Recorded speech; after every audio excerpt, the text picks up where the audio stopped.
नमस्ते दोस्तों, आज हम जो है बिहार पुलिस प्रैक्टिस सेट एक शुरू से बताऊंगा 2024 के लिए जो आप लोगों को बिहार पुलिस का एग्ज़ाम है, कांस्टेबल वाला जो एग्ज़ाम है उसी का मैं जो हूँ सेट बताने के लिए जा रहा हूँ। ठीक है दोस्तों, तो मैं जो हूँ आप लोगों के इस सेट से सिर्फ मैथ विषय ही बताऊँगा।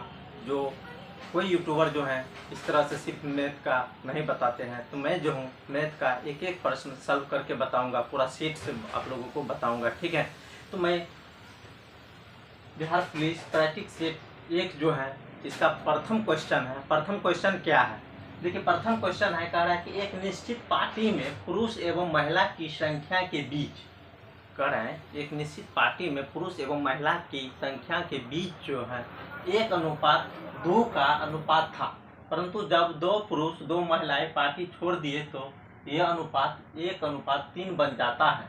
पार्टी में कितना लोग उपस्थित थे? तो चलिए अब ध्यान से देखिए, हम आप लोगों को एक एक सवाल को जो है ना आसान नियम में बताएंगे, बहुत छोटा से छोटा नियम में बताएंगे ताकि आप लोगों को समझने में कहीं दिक्कत ना हो। तो यहाँ पर देखिए कह रहा है कि एक पार्टी में जो है महिला और पुरुष दोनों के बीच का अनुपात कितना है? 1:2 है। तो अब देखिए मान लीजिए, माना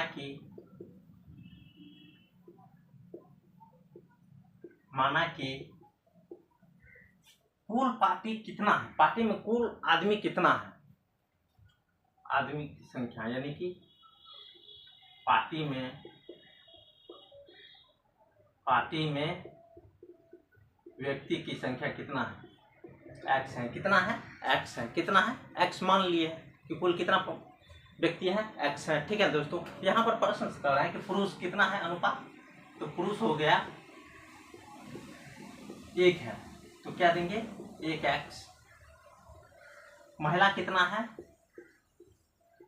2 है, तो 2x। अब कह रहा है कि अनुपात में, किस में है? अनुपात में, तो हम इसको अनुपात लिख सकते हैं। अनुपात में हम कैसे लिखेंगे? तो अनुपात का मतलब हुआ कि अंश बटा हर के रूप में हम लिख सकते हैं, तो लिख सकते हैं इसको x/2x। प्रश्न क्या कर रहा है कि जब 2 पुरुष और 2 महिलाएं पार्टी छोड़ देती है, 2 पुरुष और 2 महिलाएं पार्टी छोड़ देते हैं, तो इसका अनुपात कितना हो जाता है? 1:3 बन जाता है। ठीक है दोस्तों, तो क्या करना, जैसे कर रहा है वैसे लिखे। 2 पुरुष जो है पार्टी छोड़ दिया, 2 महिला भी पार्टी छोड़ दिया, कितना बन गया इसका अनुपात? 1:3 हो गया, यानी कि 1/3। अब इसको हल कीजिए, तो हल कैसे करेंगे? हम क्रॉस मल्टीप्लाई करेंगे। क्या करेंगे? क्रॉस मल्टीप्लाई करेंगे, यानी कोना-कोनी गुणा करेंगे। यहाँ पर देखिए x में 3 से गुना हुआ, कितना हुआ? 3x माइनस 2 में 3 से गुना हुआ तो 6 बराबर 2x में 1 से गुना हुआ तो 2x माइनस 2 में 1 से गुना हुआ तो 2। अब चलिए इतना तक तुम समझ गए हैं। इससे आगे देखिए क्या है। अब क्या करेंगे, x वाले को हम इस तरफ कर लेंगे, बिना x वालों को उस तरफ करेंगे, यानी कि चर को अचर को एक साइड लिखेंगे। ठीक है दोस्तों, यहाँ पर क्या है? 3x है, इधर कितना है? 2x। ये प्लस में इधर जाएगा तो क्या होगा? माइनस होगा। क्या होगा? माइनस होगा। तो क्या हो गया? -2x। इधर क्या बच गया? सिर्फ बराबर, इधर क्या बच गया? -2। कितना बच गया? -2। इधर प्लस में 6 है, उधर जाएगा तो क्या होगा? सॉरी, इधर माइनस में 6 है, उधर जाएगा तो क्या होगा? प्लस में, +6। अब कितना हो गया? यानी 3x में से 2x चला गया, कितना हुआ? x, सिंगल 1x हुआ ना। अब देखिए यहाँ पर 6 में से 2 गया तो 4, यानी x बराबर हमको कितना प्राप्त हुआ? 4। कितना? 4 हुआ। ठीक है दोस्तों, तो x बराबर हमको कितना प्राप्त हुआ? 4 प्राप्त हुआ। कितना प्राप्त हुआ? 4 प्राप्त हुआ। तो 4 किसका है? पुरुष का है। किसका है? पुरुष का है। तो पुरुष कितना था? 4 था। कितना था? 4। अब महिला कितना थी? तो महिला को ज्ञात कीजिए, तो 2x है, तो 2 गुना x बराबर कितना है? 4। कितना? 4 दूनी 8, यानी कि पुरुष 4 था तो महिला कितना थी? 8 थी। चलिए इतना तक तो समझ गए, समझने में कहीं दिक्कत तो नहीं हुआ है। तो हम सिर्फ आप लोगों से यही कहेंगे कि मेरे चैनल को सब्सक्राइब कीजिए, दोस्तों को शेयर कीजिए, ताकि मेरा भी हौसला बुलंद है, ताकि मैं आप लोगों की इससे भी अच्छा से अच्छा समझाने की कोशिश करूँ। चलिए अब दूसरा प्रश्न की ओर चलते हैं। दूसरा 1 नंबर के प्रश्न तो हो गया है, अब दूसरा प्रश्न की ओर चलते हैं। दूसरा प्रश्न क्या है कि दूसरा प्रश्न कह रहा है कि 2 स्टेशनों के बीच की दूरी, 2 स्टेशनों के बीच की दूरी 46 किलोमीटर है। कितना है? 46 किलोमीटर है, जिसे एक कार 1 घंटा में तय कर लेती है। यदि वह 25 किलोमीटर की दूरी 40 किलोमीटर प्रति घंटा कह रहा है 40 किलोमीटर प्रति घंटा की दर से पूरा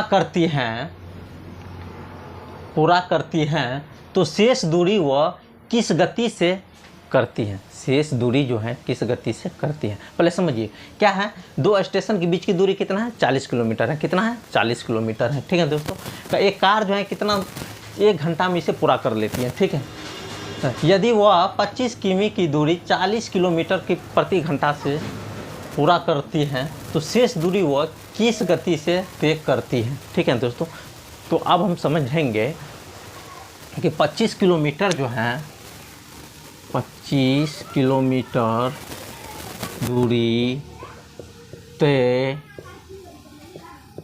करने में लगा समय। 25 किलोमीटर दूरी जो है तय करने में लगा, इसको इस तरह से लिख सकते हैं कि 25/40। कितना, 25/40। ठीक है दोस्तों, 25/40। अब समय ज्ञात करेंगे। 25 5 8 40 यानी कि 5/8। इसका कितना है, 5/8 हुआ। समय कितना निकल गया, 5/8 निकल गया। अब देखिए शेष समय कितना है। शेष समय कितना होगा, 40 किलोमीटर दूरी तय करने में कितना समय लगता है, 1 घंटा लगता है ना। तो 1 घटो 5/8, बटा कुछ नहीं है तो 8 के 8 है, क्या हुआ यहाँ पर 8 घटो 5 बराबर 3/8। शेष समय कितना है, 3/8। शेष समय कितना निकला हमको, 3/8 निकला है। कितना है, और दूरी कितना है इसका, शेष समय कितना निकला हमको 3/8, और दूरी कितना है, तो दूरी कुल कितना है 46 किलोमीटर। कितना है, 46 किलोमीटर घटो 25 किलोमीटर। तो 46 किलोमीटर में से 25 किलोमीटर चला गया तो कितना हुआ, 21 किलोमीटर।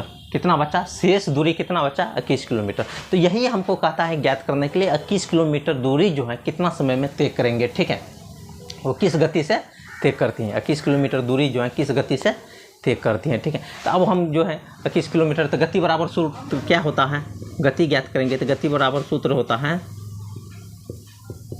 दूरी बटा समय। दूरी बटा समय, तो दूरी कितना है इसका 21, समय कितना निकला हमको, शेष समय 3/8।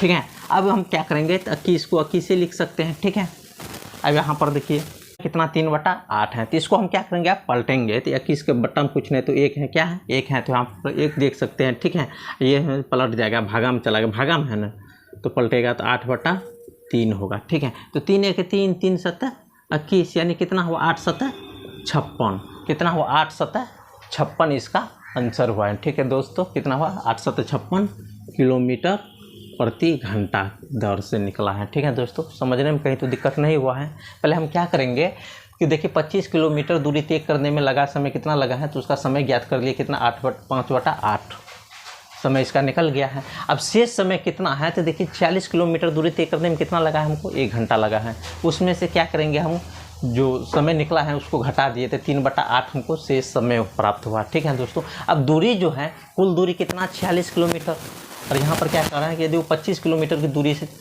40 किलोमीटर प्रति घंटा की दर से पूरा करती है तो क्या करेंगे, उसको हम 25 किलोमीटर को घटा लिए तो शेष दूरी हमको कितना निकला, 21 किलोमीटर निकला है। 21 किलोमीटर निकला है तो हमको क्या कहता है ज्ञात करने के लिए, गति से तय करते हैं। गति ज्ञात करने के लिए कहता है तो गति बराबर सूत्र होता है दूरी बटा समय। क्या होता है, दूरी बटा समय। दूरी क्या है, हमको कितना निकला, दूरी 21 किलोमीटर, तो 21 बट्टा क्या है समय, 3/8 यानी कि 21 में हम 3/8 से भाग देंगे। ठीक है, समझ गए दोस्तों, तो कितना निकला हमको 56 किलोमीटर प्रति घंटा।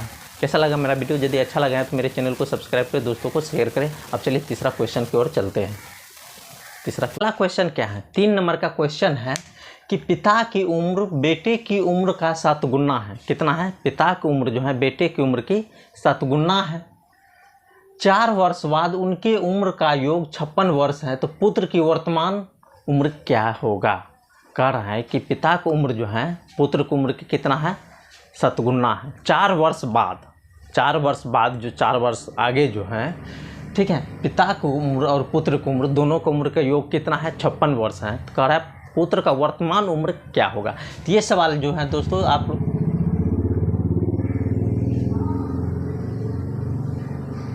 ये सवाल जो है आप लोगों की 10वां के जो स्टूडेंट होगा, जो 10वीं की तैयारी करता होगा, जो 10वीं को, ये सवाल जो है दोस्तों 10वीं के NCERT के मैथ में भी दिया हुआ है, ठीक है, आप लोग वहाँ से भी देख सकते हैं। लेकिन सिर्फ अंक बदल सकते हैं, लेकिन भाषा वही है। इसी टाइप के जो है प्रश्न पूछते हैं। यदि आप समझ जाएंगे तो सब कुछ आसान है, नहीं समझेंगे तो यहाँ पर यदि रटोमल विद्यार्थी होंगे तो यहाँ पर पढ़ेंगे 7, तो परीक्षा में भी खोजेंगे 7 कहाँ से आएगा। तो अंक चेंज हो सकता है, लेकिन नियम एक ही होता है। तो चलिए हम प्रश्न को चलते हैं कि कह रहा है कि पुत्र का वर्तमान उम्र ज्ञात करने के लिए। तो देखिए, वर्तमान उम्र यानी कि x वर्ष, यानी कि पुत्र का जो अभी का जो उम्र जो है कितना है, तो मालूम नहीं है, हम क्या मान लिए x वर्ष। कितना मान लिए? x वर्ष। यदि पुत्र का उम्र x वर्ष हुआ है तो पिता की उम्र कितना हो जाएगा? तब पुत्र से कितना बड़ा है पिता? शतगुना है, यानी कि 7x वर्ष। समझ गया है? चलिए इतना समझ गए हैं। प्रश्न से कह रहा 4 वर्ष बाद, कह रहा 4 वर्ष बाद, तो हम क्या करेंगे? पुत्र की उम्र क्या हो जाएगा 4 वर्ष बाद? x + 4। पिता की उम्र क्या हो जाएगा? 7x + 4। समझे? नहीं समझे तो हम फिर से समझाते हैं कि पुत्र का वर्तमान उम्र कितना है? x वर्ष। तो पिता की उम्र कितना होगा? 7x, क्योंकि पुत्र की उम्र से कितना है पिता की उम्र? शतगुना है, तो यानी कि 7x होगा। ठीक है दोस्तों। अब कह रहा 4 वर्ष बाद, यानी कि आने वाला समय में 4 वर्ष बाद, तो x में हम क्या करेंगे? 4 जोड़ेंगे, यानी पुत्र की उम्र में 4 जोड़े हैं तो पिता की उम्र में भी 4 जोड़ेंगे। ठीक है दोस्तों, तो पिता की उम्र में भी 4 जोड़े तो कितना हुआ? 7x + 4 हुआ। ठीक है। अब कह रहा प्रश्न से दोनों का योग कितना है? 56 है। कितना है? 56 है।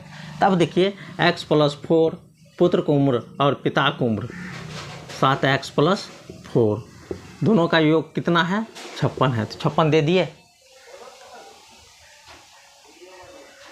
अब यहाँ पर देखिए कितना हुआ? x + 7x कितना हुआ?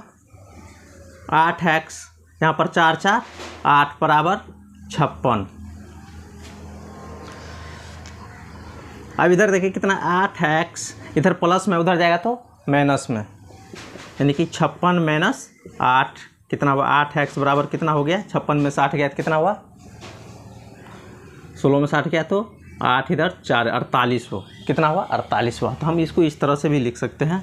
8x बराबर कितना है? 48 है। इधर देखिए, इधर गुणाम है, उधर जाएगा तो क्या होगा? भागा होगा। तो यहाँ पर क्या हो जाएगा? x बराबर 48/8, यानी कि 8 1 8 8 6 48, यानी कि x बराबर